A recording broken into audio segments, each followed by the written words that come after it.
तो जय हिंद दोस्तों, आज के सेशन में हम पॉलिटिक्स के कुछ ऑब्जेक्टिव सवाल को जानेंगे। किसी भी लोकतांत्रिक व्यवस्था द्वारा सामना की जाने वाली समस्या को क्या कहते हैं? लोकतंत्र में हम अनेक समस्या को झेलते हैं, अनेक समस्या को अनुभव करते हैं, उसे क्या कहते हैं? लोकतंत्र की चुनौती, यानी कि चैलेंजेस ऑफ डेमोक्रेसी। तो डेमोक्रेसी में चैलेंज बहुत जरूरी है। आप स्वतंत्र हैं, आपको चैलेंजेस को स्वीकार करना पड़ेगा और अपने आप को चेंज करना पड़ेगा। जो खुद को चेंज करेगा वही चैलेंज करेगा। जो खुद को चेंज नहीं कर सकते वो दुनिया को क्या चैलेंज करेंगे? सरकार देश को तब चेंज करती है जब पहले खुद चेंज होती है। जब खुद चेंज होती है तो दुनिया को चैलेंजेस करती है। आज जो है वर्ल्ड लेवल पे चैलेंजेस हो रही है। प्रत्येक लोकतंत्र के समक्ष किसकी प्रमुख चुनौती होती है? लोकतंत्र के समक्ष किसकी चुनौती होती है? किसकी चुनौती होती है? ये बहुत ही शानदार सवाल है। किसकी चुनौती होती है? वो होती है विस्तार की चुनौती। विस्तार मतलब बड़ा करना, डेवलपमेंट करना। तो ये विस्तार की चैलेंजेस चल रही है। लोगों को राजनीतिक सुधार लागू करने में समक्ष या सशक्त बनाने वाला कौन सा कानून श्रेष्ठतम है? कौन से कानून को लागू किया जाए जिससे राजनीतिक सुधार होगी? वो सुधार राजनीतिक में तभी होगी जब सूचना के अधिकार, इंफॉर्मेशन राइट यानी राइट्स ऑफ इंफॉर्मेशन 2005 के अनुसार डेवलपमेंट किया जाएगा। इसमें सूचना में डेवलपमेंट होगी, यानी कि देश की चौथा खंभा, देश की चौथा पिलर जिसे हम कहते हैं पत्रकारिता, जर्नलिज्म, यानी कि विधायिका, न्यायपालिका और कार्यपालिका, और चौथा पिलर होती है जिसका नाम है पत्रकारिता। उसका डेवलपमेंट होगा तो सूचना का डेवलपमेंट होगी, और सूचना में सुधार होगा तभी जाकर के देश की विकास संभव है। अगला सवाल है, राजनीतिक सुधार किसे कहते हैं? पॉलिटिक्स की सुधार किसे कहते हैं? लोकतंत्र की विभिन्न चुनौतियों के बारे में सभी सुझाव प्रस्ताव लोकतांत्रिक सुधार या राजनीतिक सुधार कहे जाते हैं। जब आप डेमोक्रेसी में मैनी चैलेंजेस यानी अनेक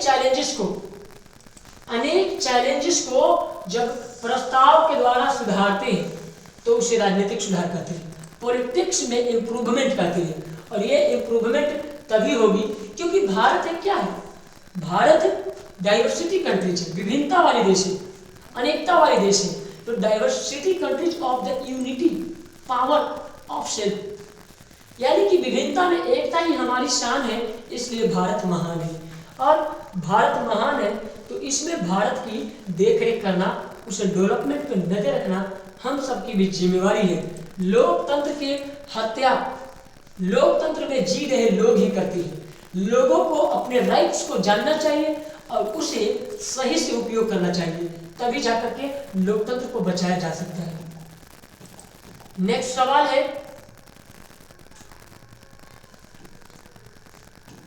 सवाल है बाबू, लोकतंत्र की चुनौतियों पर हम कैसे विजय प्राप्त कर सकते हैं? समझाइए। सबसे पहला, लोकतंत्र की चुनौतियों पर हम अनेक प्रकार से विजय प्राप्त कर सकते हैं। पहला सिद्धांत है सैद्धांतिक रूप से सुरक्षा या सुधार। संवैधानिक जो बोलते हैं संविधान में सुधार, उसको सैद्धांतिक बोलते हैं। सैद्धांतिक मतलब प्रिंसिपल यानी सिद्धांत। तो प्रिंसिपल्स में इंप्रूवमेंट लाएंगे तो राजनीतिक दल के द्वारा ही लाया जा सकता है या लाए जाने चाहिए। ये कौन लाएगा? ये पॉलिटिक्स वाले लीडर लोग लाएंगे। ये आम पब्लिक का काम नहीं है, ये लीडर्स का काम है। दूसरा है जनादेश के अनुसार, जनता के आदेश के अनुसार समुचित संवैधानिक आधार अपनाया जाना चाहिए। जो भी जनता के आदेश का समुचित सुधार किया जाएगा या अपनाया जाएगा वो जनता की आवाज होनी चाहिए, और वो संविधान की रक्षा होनी चाहिए। संविधान के अकॉर्डिंग जनता के आदेश का पालन होना चाहिए। तीसरा नंबर है पंचायती पंचायती राज व्यवस्था के जो है बाबू, पंचायती राज व्यवस्था के द्वारा प्रशासन में लोगों की भागीदारी बढ़ाने का प्रयास। पंचायती राज व्यवस्था में प्रशासन के लोगों की भी भागीदारी होना चाहिए, तभी जाकर के ये लोकतंत्र की चुनौती पर विजय प्राप्त किया जा सकता है। चौथा, सामाजिक जरूरतों के अनुसार नियमों में समय समय पर बदलाव।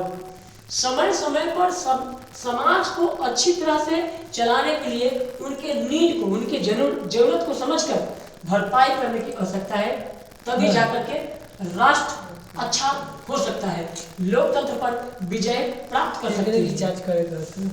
अगला सवाल है, लोकतंत्र की चुनौती कौन कौन सी है? बाबू, लोकतंत्र की चुनौती तो अनेक है, लेकिन एक नंबर में आते हैं हम सब बुनियादी चुनौती। जहां लोकतंत्र नहीं है वहां इसे स्थापित करें। जहां लोकतंत्र नहीं है, जो राष्ट्र या जो समाज या देश जो लोकतंत्र नहीं है, आजाद नहीं है, उसे पहले आजाद करें। आजाद करना बहुत जरूरी है। दूसरा नंबर, विस्तार की चुनौती। विस्तार का मतलब इंक्रीज करना, बढ़ाना। जैसे भारत एक विशाल देश है और भारत में अनेक समस्या है, तो उन समस्या का समाधान ढूंढना, उनकी समस्या को, कठिनाइयों को देखकर उसमें सुधार करना, उसे आगे बढ़ाने की कोशिश करना, ये लोकतंत्र में अधिकार है। सभी क्षेत्र में लोकतांत्रिक मूल्य को लागू करना। एक देश में एक शासन व्यवस्था होनी चाहिए। ये नहीं कि एक राज्य में अलग शासन, दूसरे राज्य में अलग, तीसरे में अलग। इससे विवाद उत्पन्न होती है, इससे माहौल बिगड़ सकती है। तो एक देश में एक कानून हो जिसे चलाने में आसान हो। तीसरा, लोकतंत्र को मजबूत करने की चुनौती। लोकतंत्र को मजबूत करना है तो उसमें भी चैलेंजेस है। लोकतंत्र में जनता तथा संस्थाओं को सशक्त करना, यानी कि जनता और संस्था को, प्राइवेट संस्था को या सरकारी संस्था, सामंजस्य चाहिए। सामंजस्य स्थापित करना, यानी किसी भी प्रकार की उसमें त्रुटि न हो, जनता की आवश्यकता को समझकर उसमें देख रेख करना, उसमें सुधार करना, ये दायित्व तो लोकतंत्र की है, लोकतंत्र की सरकार की है। आगे आते हैं, लोकतंत्र को कैसे मजबूत किया जाए? तो लोकतंत्र को मजबूत करने के लिए लोकतांत्रिक संस्था और उसकी कार्य पद्धति को मजबूत करना होगा। डेमोक्रेसी को मजबूत करना है तो लोकतांत्रिक संस्था जो भी है, आजाद संस्था जो भी है, उसके काम को, उसके पद्धति को मजबूत करना होगा। जैसे सरकार कहती कुछ और है और होता कुछ और है। जैसे सरकार ने बता दी कि किसानों की कर्ज माफ हो गई और बैंक वाले को दौड़ा दो या कोर्ट वाले को दौड़ा दो कि उसे पकड़ कर कैसे हो पे कराना है, तो ये कहीं ना कहीं लोकतंत्र की हत्या है। ये कहीं ना कहीं भ्रष्टाचार की जड़ उत्पन्न होती है।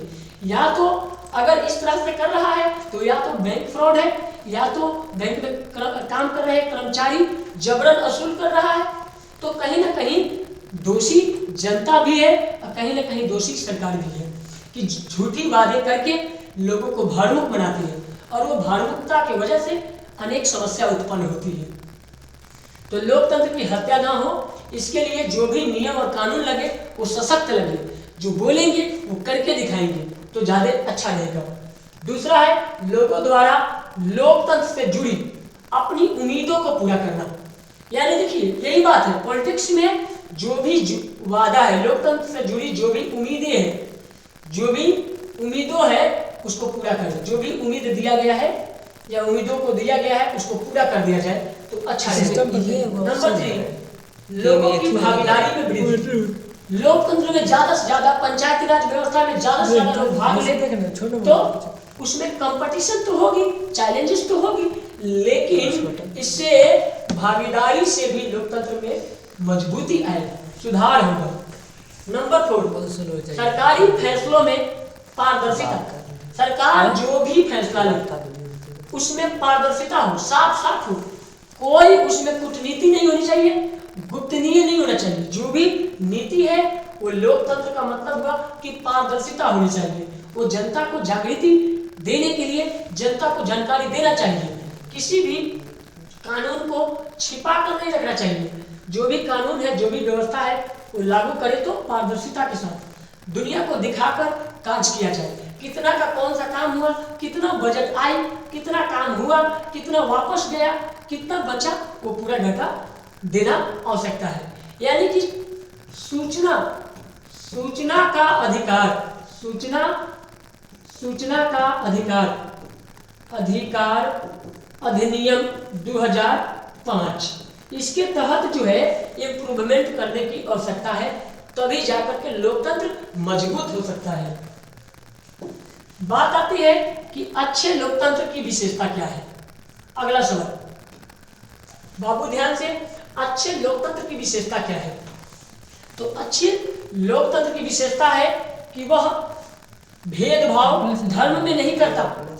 जो अच्छी लोकतंत्र होगी वो धर्म में भेदभाव नहीं करता, वो नस्ल में भेदभाव नहीं करता।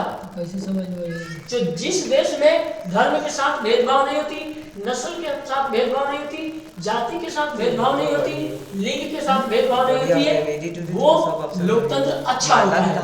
दूसरा नंबर, एक निश्चित कार्यकाल के बाद चुनाव को संपन्न कराना। आज क्या है, बिहार की सरकारें तो ऐसी है कि 5 साल में न जाने कई बार सरकार मिलती है।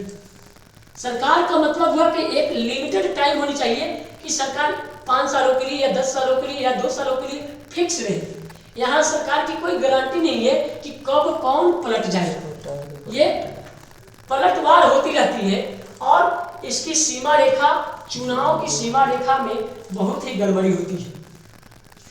उतार चढ़ाव होने की वजह से भी प्रॉब्लम्स होते हैं और लोकतंत्र को अच्छा नहीं माना जाता है। अच्छे लोकतंत्र की निशानी है कि कार्यकाल को पूरा करें, ताकि किसी भी व्यक्ति को पर्सनली सोचने में वक्त लगता है और वो कुछ विजुअलाइज करे, उसे लागू कर पाए, उसे कर पाए। इस तरह से ऐसे इसमें बहुत सारी उलझन है, ये सब लोगों की मकसद अलग अलग होती है।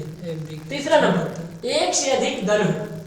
दल भी अनेक हो, एक से अधिक दल होंगे तो उसमें व्यक्ति को चुनने में भी अच्छा होगा, कंसेप्ट क्लियर होगा और अच्छे अच्छे लोग भी भाग ले पाएंगे।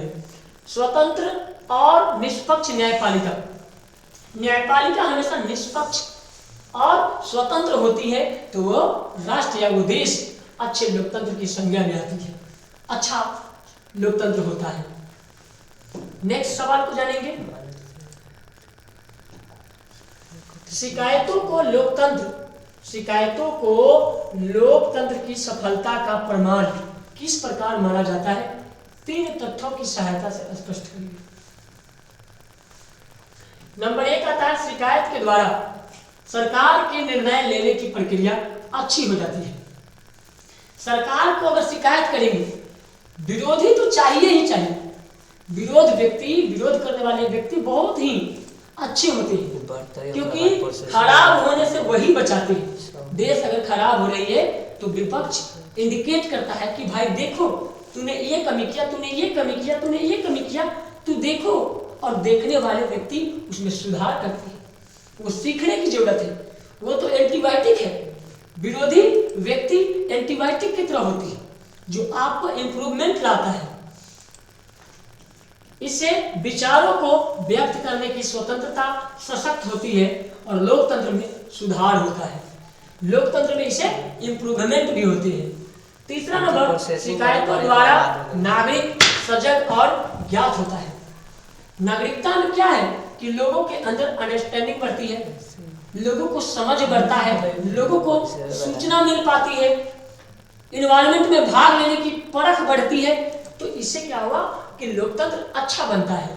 तो लोकतंत्र में शिकायत बहुत जरूरी है, क्योंकि शिकायत करने वाले व्यक्ति एंटीबायोटिक होते हैं जो देश को सुधार करते हैं, इंप्रूवमेंट करते हैं। 40%। नेक्स्ट सवाल है, सबसे बढ़िया कानून कौन से है? भारत से उदाहरण देकर स्पष्ट करें। ये भारत की बातें हैं।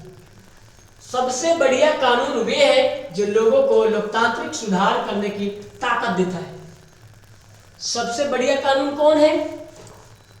जो जनता को लोकतांत्रिक सुधार करने की ताकत दे रहा है।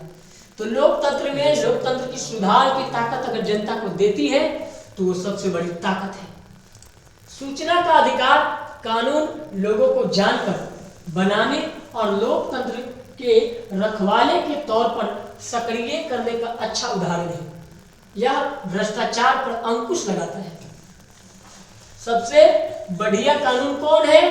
तो सबसे बढ़िया कानून लोकतांत्रिक सुधार करने की ताकत है। जो जनता को ये ताकत है, लेकिन जनता अपनी ताकत परख कर सोच समझकर एक वोट, एक मत को सोच समझकर दे तो शायद देश की बड़ी उपलब्धि होगी।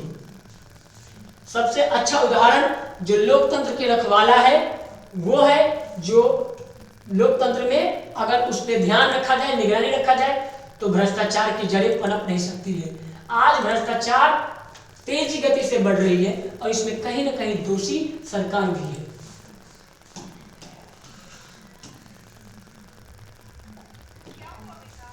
भारतीय लोकतंत्र के समक्ष कौन कौन सी चुनौती है? भारतीय लोकतंत्र के सामने जो है अनेक चुनौती है। उस चुनौती में आता है नंबर 1 पे भ्रष्टाचार। आज जो है सभी ओर, चाहे वो किसी भी क्षेत्र में हो, प्राइवेट सेक्टर हो या सरकारी, सब में भ्रष्टाचार की बीमारी लग गई है। ये बीमारी ऐसी बीमारी है जो लोगों को लाचारी बना दे रहा है। चाहे वो महंगाई की बात हो, चाहे वो सरकारी संस्थान की बात हो। जैसे आज जो है बैंकों में, रेलवे में, डाकघर में, चाहे वो सरकारी सचिवालय हो, संग्रहालय हो, स्कूल हो, सभी में भ्रष्टाचार की जड़ें हैं। और वो कहीं ना कहीं देश की सरकार नहीं बल्कि देश की जनता भी है। देश की जनता की ही कमी है कि भ्रष्टाचार फैलाने में, क्योंकि कुछ फायदे की वजह से कुछ लोगों को सपोर्ट कर दिया जाता है। कुछ लोगों को सपोर्ट करने का मतलब है कि पैसे देकर, जैसे देश में देखा जाए तो सब कुछ होने के बावजूद भी कुछ लोग घुसपैठ करते हैं। कुछ शिक्षक घुसपैठ कर छात्र के जीवन को बर्बाद करते हैं, बिहार बोर्ड को बदनाम करते हैं, या तो सरकारी जॉब को बर्बाद करते हैं, या तो सरकार पर अंकुश लगवाते हैं। तो वो कहीं ना कहीं कुछ भ्रष्ट लोग हैं जो भ्रष्टाचार को जन्म देते हैं। उसी तरह जातिवाद, कुछ लोग क्या है अपनी स्वार्थ के पीछे भ्रष्टाचार फैलाते हैं। कुछ लोग स्वार्थ के पीछे जाति में वाद करते हैं, अपने पहचान को बनाने के लिए जातियों में ही आपस में दो जातियों के बीच विभेद करना, आपस में जाति लड़ेगा, तीसरे को फायदा होगा।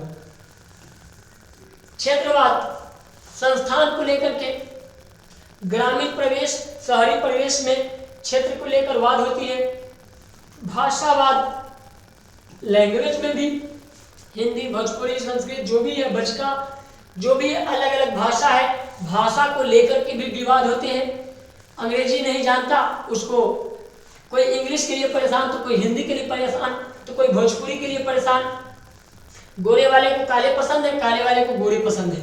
यानी कि एक क्या है, विवाद खुद में ही है, क्योंकि संतुष्टि नहीं है। जिसको संतुष्टि है उसको कोई वाद नहीं है, संतुष्टि ना है वो विवाद का जड़ है। आतंकवाद, आतंकवाद ये तो बहुत ही खतरनाक है। देश की जहर आतंकवाद में ही है। ये अपने स्वार्थ के लिए या कुछ लोगों के स्वार्थ के लालच के लिए दूसरे को बदनाम करना, दूसरे पे अंकुश लगाना। जैसे राष्ट्र में किसी भी प्रकार के सांप्रदायिकता दंगा करा देना, किसी भी प्रकार के जातियों में वाद करा देना, कहीं बम विस्फोट करा देना, ये क्या है, आतंकवादियों का काम है, जिससे राष्ट्र की बर्बादी होती है, राष्ट्र खराब होते हैं। ये कहीं ना कहीं देश की बर्बादी का जड़ है। तो आई होप कि आप लोगों को समझ में आया होगा, अपने अधिकार को जान गए होंगे और लोकतंत्र की ताकत को भी समझ गए होंगे। धन्यवाद। हम फिर मिलते हैं नेक्स्ट वीडियो में।